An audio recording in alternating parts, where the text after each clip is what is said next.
Latinoamérica, una nueva hora comienza. Soy Andy Chirinos y junto a todo mi equipo, listos. ¿Qué le parece si le muestro en pantalla los títulos más resaltantes en esta mitad de semana? Comenzamos con el primero, lo comparto en este momento, nos lleva directamente hasta la Argentina, donde el presidente Javier Milei denuncia que quieren destruir al gobierno nacional. ¿Cuáles fueron sus palabras exactas? Vamos a revisarlo en instantes. De Argentina, en este 9 de julio, día de su independencia, pasamos directamente a la mitad del mundo, donde Estados Unidos formaliza el pedido de extradición de alias Fito, recapturado en Manabí después de que este se había escapado en enero de 2024 de la cárcel en Guayaquil. Vamos con los detalles enseguida. De Ecuador nos vamos directamente hasta Perú, donde crecen las protestas por los mineros informales y donde han dicho hasta que el Ejecutivo no responda de manera efectiva, nosotros no vamos a dejar de marchar. La situación en varios puntos se ha vuelto tensa. Vamos rápidamente de Perú directamente hasta Ucrania.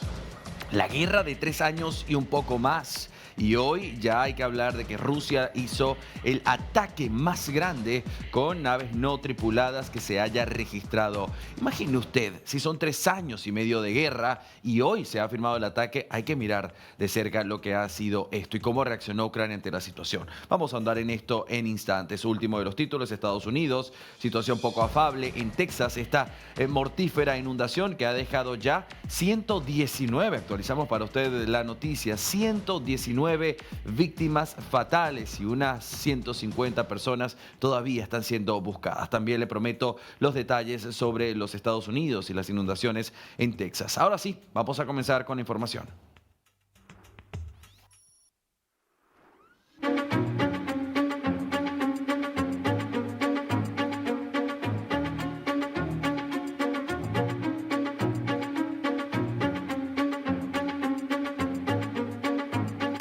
Este tema que une a los Estados Unidos y a Ecuador por alias Fito, quien fue recapturado en Manabí. Este estaba escapado, había huido de la cárcel de Guayaquil en enero de 2024. ¿Dónde lo encontraron? Nosotros acá le mostramos a usted lo que era este búnker. Y por búnker no se imagine usted una cueva oscura, no, estamos hablando de algo de lujo, con terminaciones de altísima gama. Y esto estaba ubicado en el subsuelo de la casa de su novia.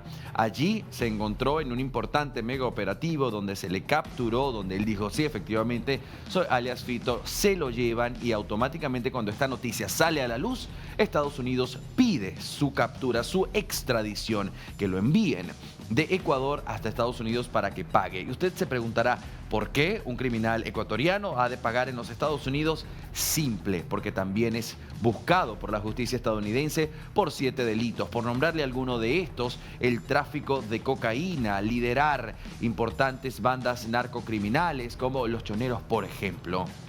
Esto ya hoy se ha oficializado, Estados Unidos ya ha hecho la solicitud oficial, pero es una secuencia de pasos que hay que respetar. Viene la solicitud, viene la revisión, viene la audiencia. En estos pasos el mismo alias Fito, el señor debe aceptar o rechazar esta solicitud de extradición y por último, pues el Poder Judicial de Ecuador debe decidir si va a enviar o no a alias Fito a que cumpla con sus delitos y con la justicia estadounidense. Recordemos que las relaciones entre Estados Unidos y Ecuador en este momento con los mandatarios Daniel Noboa y el presidente Donald Trump es buena en comparación a lo que eran en años anteriores y por supuesto el posicionamiento que ha tenido Ecuador bajo el mandato de Daniel Noboa, especialmente con Donald Trump al mando de los Estados Unidos. Esperaremos a los próximos días, veremos lo que suceda con la justicia tanto ecuatoriana como estadounidense.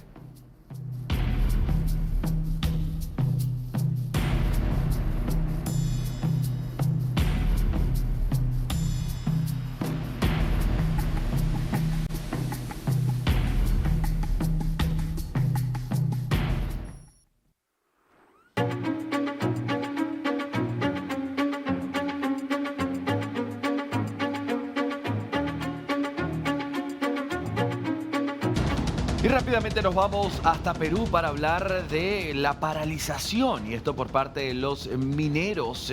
La minería ilegal incontrolada en el Perú son personas que trabajan a sol y sombra, ganan muy poco, unas condiciones paupérrimas que hoy piden al Poder Ejecutivo accionar, y donde ellos dijeron: no pretendemos tomar el Congreso, no pretendemos ir en contra de nada más que se escuche nuestra queja y que ésta sea solventada. Pero la realidad es que las calles y ciertos puntos, no solamente de Lima, son varios puntos de todo el país donde se ha visto la situación con máxima tensión. En algunos momentos encuentros entre los, o desencuentros, debo decir, entre los civiles. Carmen Alvarado ha estado trabajando en el lugar, ha conversado con las voces protagonistas que quieren explicar qué es lo que piden y qué es lo que pasa con Dina Boluarte y todo su equipo, que no da una respuesta ni pronta ni efectiva. Carmen Alvarado a esta hora nos da más información. Adelante, Carmen.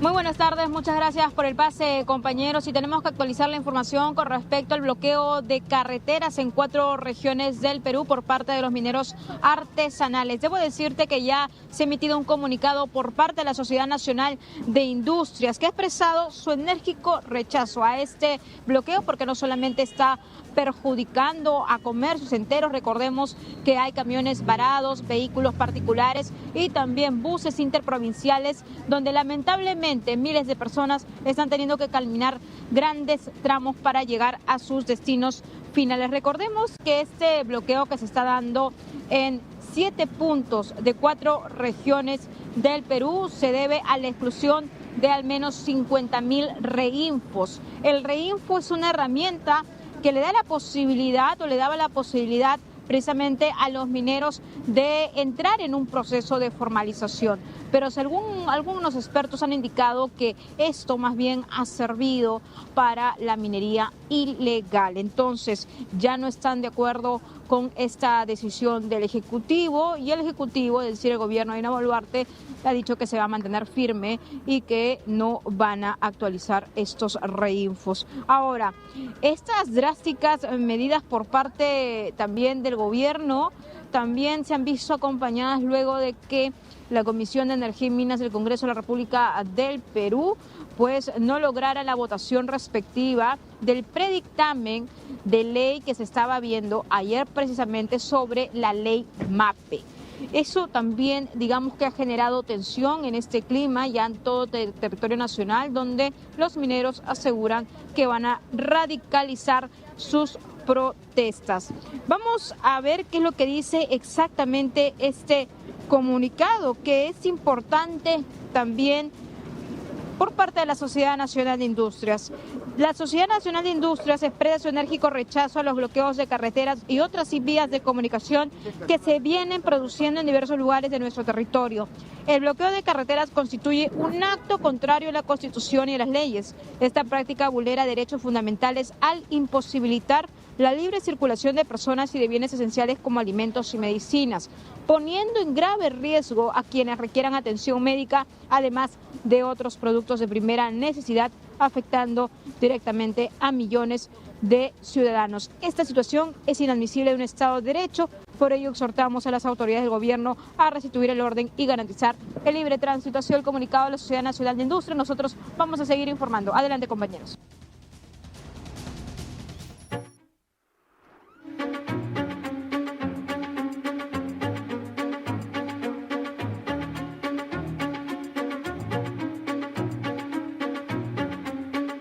Y por supuesto tenemos que mencionar el feroz ataque de Rusia contra Ucrania, una guerra que pasa sus 3 años y medio, donde se ha intentado por todos los medios y tratar de acabar con una guerra ridícula e innecesaria. Me gusta esa descripción que le dio Donald Trump en su momento, quien dijo en varias oportunidades, de hecho lo dijo hasta el hartazgo, de yo haber estado en el poder, esa guerra no se hubiese suscitado jamás. Fíjese que Rusia comenzó con esta operación militar especial, así la llaman ellos, esta guerra, esta invasión en territorio ucraniano el 24 de febrero del año 2022 y hasta entonces ha continuado este ataque. Una Ucrania que ha sorprendido más que al mundo, a la misma Rusia con su defensa y que vaya, muchos dijeron, Rusia puede acabar con cualquier país a su alrededor, un país como Ucrania más pequeño en poco tiempo. La realidad es que Ucrania se ha defendido y por supuesto por contar con el apoyo importante de Europa y también los Estados Unidos. Sin embargo, hay algo que sacar acá y es que en la pelea de los elefantes el pasto es el que se dañó, es decir, la muerte de personas que han estado allí al frente. Ayer lo mencionábamos a un argentino que había perdido la vida en las filas de las defensas ucranianas. Hoy, ¿qué es noticia? Que Rusia lanza el mayor ataque. ¿Y para qué yo hago todo este preámbulo? Para que usted me entienda que estamos hablando de una guerra de 3 años y medio y decir que hoy se ha lanzado el mayor de los ataques, saque usted los números. Como dirían en mi tierra, eche lápiz para saber cuánto tuvo que haber sido. Pues hay números, son 741 drones, de los cuales 718 fueron todos estos detenidos, atacados por la misma Ucrania. Estos son gastos que se hacen y por supuesto tenemos que hablar de cómo deja la situación en términos diplomáticos. Recuerda que en Estambul, con Turquía, Estados Unidos, estaban tratando de mediar un acuerdo de paz. El tema es que lo que pide Rusia, Ucrania no lo quiere dar, no lo puede dar. Lo que pide Ucrania, Rusia no puede ceder. Y entonces ambos están hablando y no estamos cediendo. Y esto es lo que puede romper la cuerda. Una Rusia que pide, por ejemplo, que Ucrania nunca sea parte de la OTAN y que se acepte todo lo que se ha logrado alcanzar en esta invasión sobre territorio ucraniano. Y una Ucrania que dice, inclusive dejamos el poder, que se lleven a elecciones presidenciales, pero que se permita de alguna manera, de algún modo, porque el protocolo no lo permite inicialmente,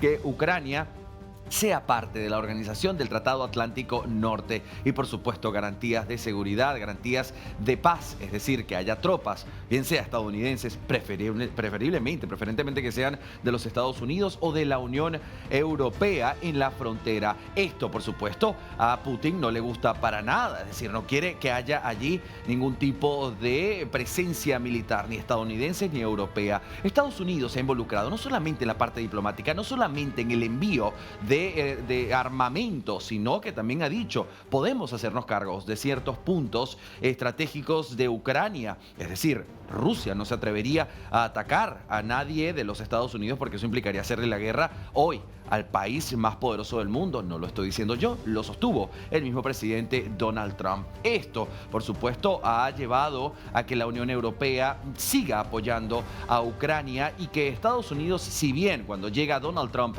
al poder y dijo vamos a acabar con esto rápido, yo llamo, me reúno con Putin y le ponemos un fin a esta guerra en 24 horas, las 24 horas a Donald Trump se le han hecho un tanto largas. La realidad es que no se ha podido acabar con este conflicto todavía. Sin embargo, Donald Trump, molesto, frustrado, visceral, como es el dignatario norteamericano, ha dicho, me estoy cansando de Putin, ha hecho tonterías, ha matado gente innecesariamente y hoy vamos a enviarle armamento de defensa. Ojo con esto, armamento de defensa a Ucrania porque tienen derecho a defenderse. Cuando muchos pensamos que Donald Trump había dado la espalda para jugarse al más poderoso en esta guerra, estamos hablando de Rusia, una Rusia que se ha visto enfrentando no solamente a Ucrania apoyada por la Unión Europea y los Estados Unidos, sino a su vez a numerosas sanciones que por supuesto el recurso económico de Rusia en algún momento va a acabarse. Pero hay que admitir, América Latina, que como se ha sostenido hasta el momento, pues habla de una sólida economía Rusia desde el principio. ¿Qué va a pasar con esto? Es una pregunta que todos nos hacemos. Son 3 años y medio de la situación. Un Estados Unidos que hoy mira esto de cerca y que por supuesto una geopolítica, es decir, un orden que busca allí establecerse. Una Rusia que se ha aliado con China, por ejemplo, y una Ucrania que sigue tomada de la mano de la Unión Europea y un tanto de los Estados Unidos. Veremos.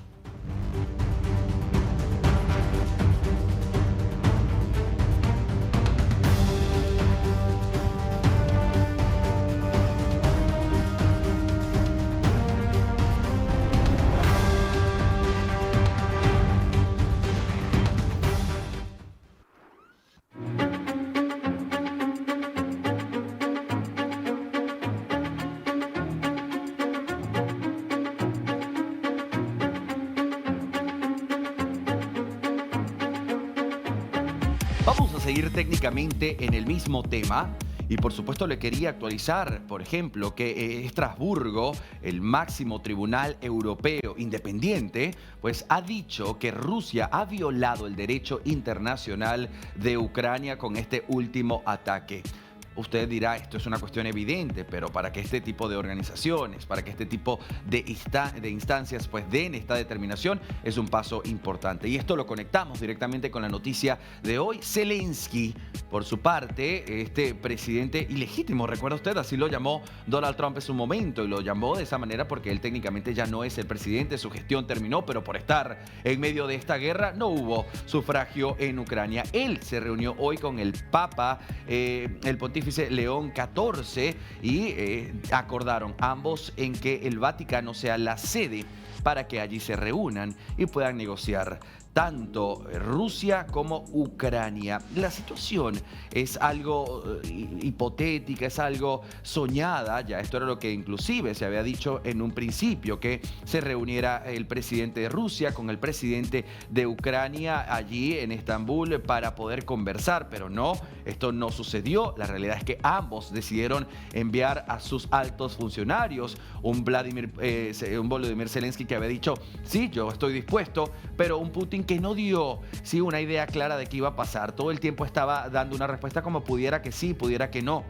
El presidente Trump la tenía bastante clara, permítame la informalidad. Él dijo, esto no se va a arreglar hasta que yo hable personalmente con Putin y hasta que estos dos, es decir, los líderes de cada país en guerra, pues se miren cara a cara. Pero esto pareciera ser un escenario poco fiable, es decir, poco feasible, que no se puede llevar a cabo. Veremos si ahora, con la intervención del sumo pontífice, esto puede ser un escenario que se realice. Verse cara a cara y poner un punto y final a esta guerra de 3 años y medio que comenzó con una fecha de la máxima escalada, 24 de febrero de 2022. Pero si echamos una mirada, hacemos la big picture, si miramos todo el panorama completo, esto viene desde el 2014, América Latina, con la anexión de Crimea y la situación, las ganas de Rusia seguir creciendo con territorio ucraniano y una Ucrania que se niega a como de lugar a ceder más territorio a Rusia. Veremos.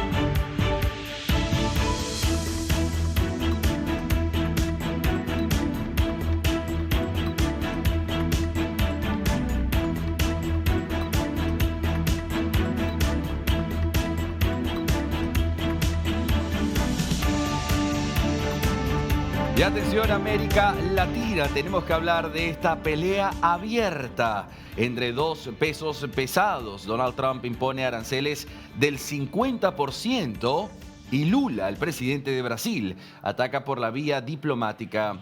Vamos a ponernos en un contexto más específico. El líder norteamericano ha afirmado en la carta que le envió al presidente brasileño que el trato judicial a Bolsonaro es una vergüenza internacional. Itamaraty ha convocado al encargado de negocios de la embajada estadounidense. La pelea retórica Trump-Lula da Silva, que había escalado en los últimos días en medio de amenazas tarifarias del presidente republicano, ha quebrado una barrera hoy miércoles y ha derivado una pelea entre estos dos gigantes. Brasil no ha sido bueno para nosotros, no ha sido bueno en absoluto. Esto suena muy a Donald Trump, ¿no lo cree? Él advirtió, el mandatario norteamericano, al ser consultado sobre el alcance de sus aranceles al país sudamericano. Horas más tarde, ha confirmado la cifra que se empezará a aplicar desde el próximo 1 de agosto, cuando estos 90 días de permiso se hayan acabado. También el mismo presidente de los Estados Unidos ha dicho que este proceso judicial en contra del expresidente Jair Bolsonaro es una especie de cacería política de brujas, algo muy parecido a lo que tenía Donald Trump en su momento antes de convertirse en candidato presidencial siquiera. En su carta, Trump volvió a defender a su aliado Bolsonaro y reiteró que es blanco de esta cacería de brujas, y esto lo hizo saber a través de su red social Truth Social, como de costumbre. Dijo textualmente, permítame, comparto con ustedes las palabras que dijo Donald Trump en español. Conocí y traté con Bolsonaro y lo respetaba mucho, al igual que la mayoría de otros líderes de países. La forma en la que Brasil trató al expresidente, un líder altamente respetado en todo el mundo durante su mandato, incluido por los Estados Unidos, es una vergüenza internacional. Este juicio no debería estar ocurriendo. Es una cacería de brujas que debe terminar inmediatamente. Los esfuerzos del presidente norteamericano por usar los aranceles para ejercer presión por este juicio a Bolsonaro, pues es un paso extraordinario del uso de su política de gravámenes. Además, sí, hay que sumar en parte a los ataques insidiosos de Brasil en las elecciones libres y a los derechos fundamentales de la libertad de expresión de los estadounidenses. Cobraremos a Brasil un arancel del 50% sobre todos y cada uno de los productos brasileños enviados a los Estados Unidos. Estados Unidos, que tuvo un superávit comercial de $650 millones con Brasil en los primeros 3 meses del año, sobre unos $20.000 millones de comercio entre ambas naciones. La tarifa del 50% a Brasil, anunciada por Trump, está muy por encima del 10% del impuesto básico universal que había anunciado el presidente para el país sudamericano el 2 de abril pasado en el llamado Día de la Liberación.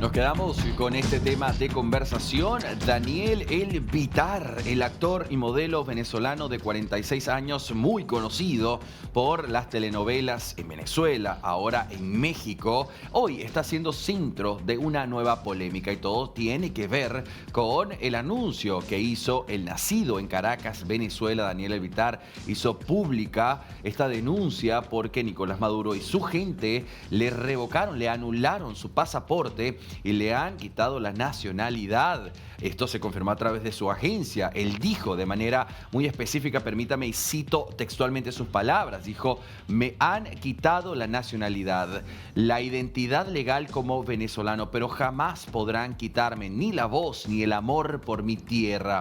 Esto se da en el marco de el punto más alto de su carrera profesional. Justo se estrena y comienza esta telenovela en la cadena Televisa, Amanecer, allí en México, donde él protagoniza. Y justamente hoy, cuando él fue a la embajada de Venezuela en México a confirmar por qué su pasaporte estaba anulado, es decir, en búsqueda de sus derechos, literalmente le cerraron las puertas en su cara y le dijeron: venga más tarde a las 2:30 porque todavía no estamos atendiendo. Mientras él preguntaba, pues justamente colocaron música y él comenzó a decir: me quieren sabotear. Todo esto que le estoy contando lo vamos a escuchar. Recuerde que esta es una situación, una circunstancia de éxito por lo que le está pasando, de exilio porque no está en Venezuela, de resistencia a la situación, y la interrogante que le dejo a usted en este momento: ¿puede un gobierno quitarle la nacionalidad a otro por pensar diferente? Mientras usted piensa en esa respuesta, vamos a vivir lo que le pasó al actor y modelo venezolano hoy